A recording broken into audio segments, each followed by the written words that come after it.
Receba o aluguel no CPF. Vale a pena migrar para o CNPJ? Olá, galera. Eu sou o Murilo Tasco. Você está no canal Imposto de Renda Sem Frescura, o canal que mais cresce a comunidade. E hoje nós vamos falar sobre aluguel, pessoa física e CNPJ. Mas antes disso, deixe nos comentários. Você já considerou abrir um CNPJ só para administrar seus imóveis? Hoje está uma loucura, está uma febre. Todo mundo procurando contador para abrir uma empresa.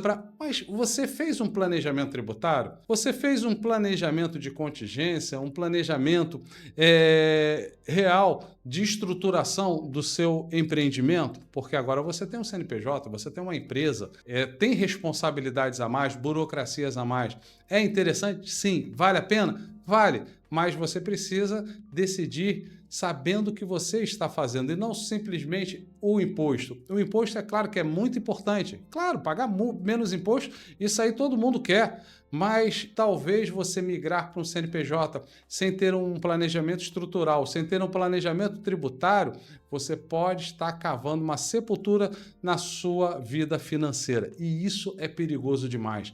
Então deixa aqui nos comentários se você já considerou abrir o CNPJ só para administrar os seus imóveis. O drama de quem recebe aluguel na pessoa física, de 1, 2, 3 imóveis, recebe aluguel todo mês. E aí você precisa primeiro entender o que a Lei Complementar 214 vai trazer de mudança. Inclusive, eu gravei um vídeo há pouco tempo, onde eu falo de forma mais explícita sobre este tema, dizendo, colocando cálculos, dando exemplos.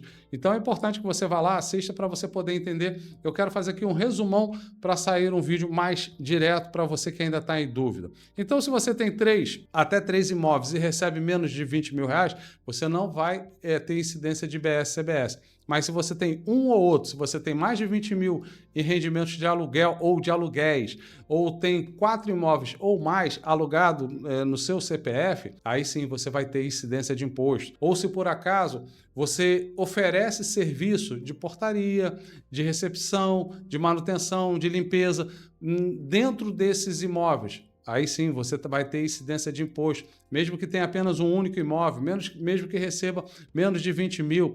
Ou se você aluga por recorrência, Airbnb, Book, Quinto Andar, entre outros, você vai ter incidência de IBS e CBS e ao invés de 27,5% pular para 36%, vai pular para 44%. Olha só que loucura. Agora você entendeu porque todo mundo está correndo e migrando para uma PJ. Mas sem um planejamento, você pode estar dando aí com a cara na parede. E aí, qual a solução? Nos procure. A nossa empresa, Getasca Contabilidade, tem uma solução para você. Quem sabe já está na hora de montar uma hold, dependendo do patrimônio que você tem, ou abrir um CNPJ de administração de bens próprios. Talvez seja uma grande solução, porque de 27,5%, 36%, 44%, você vai cair para 19%. Para 17%, dependendo de como você vai encaixar. Ou seja, imposto você vai pagar menos. Precisa entender se vale a pena ou se você tem estrutura para poder trabalhar com uma PJ. Migrar para o CNPJ é a grande saída? Talvez sim, talvez não. Não é mágica, mas sim, em vários casos, pode deduzir o imposto. Só que nós não podemos olhar só o imposto como aquilo que vai ser a decisão para eu transformar ali toda a questão na pessoa jurídica. Lembre-se, você vai estar alugando seus imóveis, então você tem que transferir para a empresa. Você já vai ter ITBI, você já vai ter custo de cartórios, talvez ganho de capital nessa transformação. Olha só, então não é só abrir a empresa e começar a receber o aluguel por ali. Tem muitas coisas dentro disso que você precisa examinar. Por isso você precisa ter uma empresa de contabilidade que você possa confiar e saber que vai ver tudo isso. No lucro presumido, como eu falei, entre 11% e 17%. No Simples Nacional pode começar com 6%, mas aí não cabe para a administração de bens próprios. Aí, no caso, é quando a gente está falando de imobiliária ou administradora de terceiros, que talvez não seja o seu caso que está aqui nesse vídeo. Quando a PF passa a pagar mais? quando a Lei Complementar 214 vem trazendo o IBS e CBS, aquilo que a gente está falando desde o início, com rendimentos anuais acima de 240 mil, acima de 4 imóveis, ou quando o CNPJ tem a caracterização de serviço. Aí fica um ponto. Eu quero falar com você justamente sobre isso. O que poderia ser o entendimento de prestação de serviço? Eu aluguei o imóvel, ali eu moro com a minha família. Aqui no Rio de Janeiro, eu tenho a possibilidade de ter ponto de referência. O que é ponto de referência? Ponto de referência é quando eu tenho uma empresa legalizada aonde eu moro, mas apenas para receber correspondência. Eu não posso receber material, eu não posso receber compras, eu não posso receber clientes, fornecedores. Apenas é um ponto de referência para receber correspondência. Apenas isso. Então, agora eu tenho no meu endereço uma empresa. E se eu só posso receber correspondência, nós estamos falando de uma empresa de prestação de serviço. Vai ter incidência de IBS, CBS agora? O locatário vai passar por isso? Ainda é uma incógnita. A princípio, sim. Ainda tem muito desenrolar sobre essa ponte aí, ainda há muita água para passar. Mas a princípio, sim. Então, até isso você precisa estar antenado. Você que aluga o seu imóvel e o seu locatário, ele tem ali uma empresa de ponto de referência. Pode ser que você fique com incidência de IBS e CBS, justamente por causa disso. Abertura de uma empresa de administradora de bens próprios. A gente tem o CNAE, que é 6810202, administração de imóveis próprio.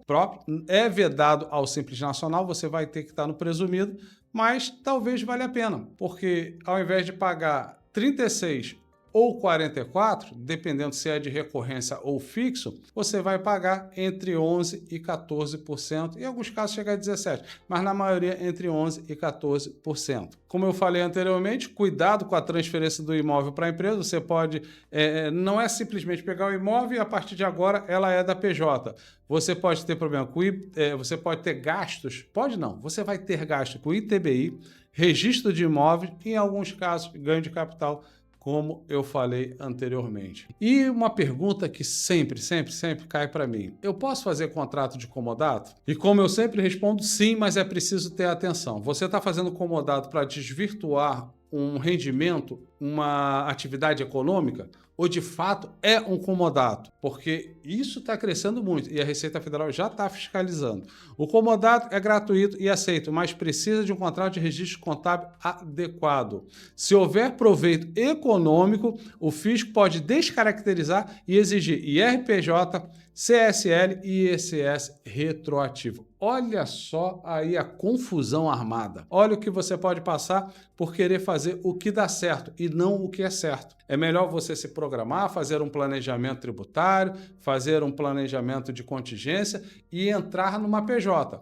Agora, querer dar um jeito, uma hora isso vai cair. E deixa eu te dar um bizu. A Receita Federal tem um grande aliado agora para ajudar nas parametrizações, nas buscas, que é a inteligência artificial. E se você, por acaso, quiser fazer isso tudo dentro de uma hold? Pode, uma excelente alternativa, mas você precisa você precisa buscar uma assistência competente que possa, de fato, entregar isso para você. Aí é o que eu falo, aqui na Getasca nós entregamos isso, porque você vai ter ali a proteção patrimonial, vai ter o planejamento tributário e o acompanhamento mensal da contabilidade juntamente com uma equipe totalmente especializada. Dentro da hold você pode centralizar os imóveis, organizar a sucessão e ainda otimizar a carga tributária. Olha só, dentro da hold você pode centralizar todos os imóveis, organizar a sucessão deles e ainda otimizar a carga tributária. A solução do problema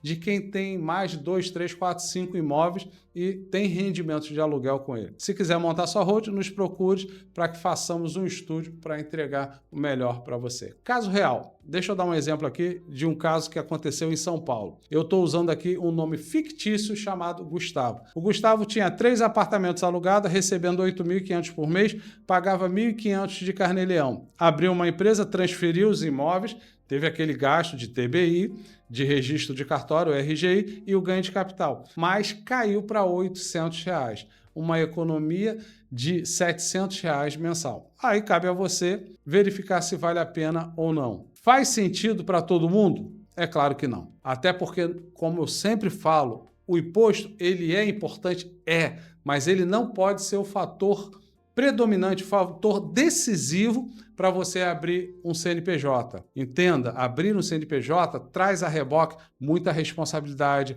burocracia, pagando menos imposto, é claro. E o papo de blindagem, pô, vou abrir uma hold para blindar o meu patrimônio. Não existe isso. Você pode proteger, você pode organizar, planejar, mas blindagem, essa palavra ela é mal vista, ela não é legal. Então, se te oferecerem, vou blindar o seu patrimônio, foge. Corre disso. Uma PJ Hold bem estruturada, ela separa o seu CPF do risco operacional, evita a confusão patrimonial e organiza o legado para os filhos e herdeiros. Recapitulando, para a gente encerrar então, alugar como PF tem imposto alto e menos complicação. A LC 214 trouxe risco de IBS em várias situações, IBS, CBS. Uma PJ bem estruturada pode reduzir imposto e proteger o patrimônio. É mais burocrático, tem custos e regra. Faça conosco o seu planejamento. Galera, você chegou até aqui, deixa seu like, compartilha e deixa aqui nos comentários se ainda ficou até alguma dúvida e até o próximo vídeo. Valeu, galera!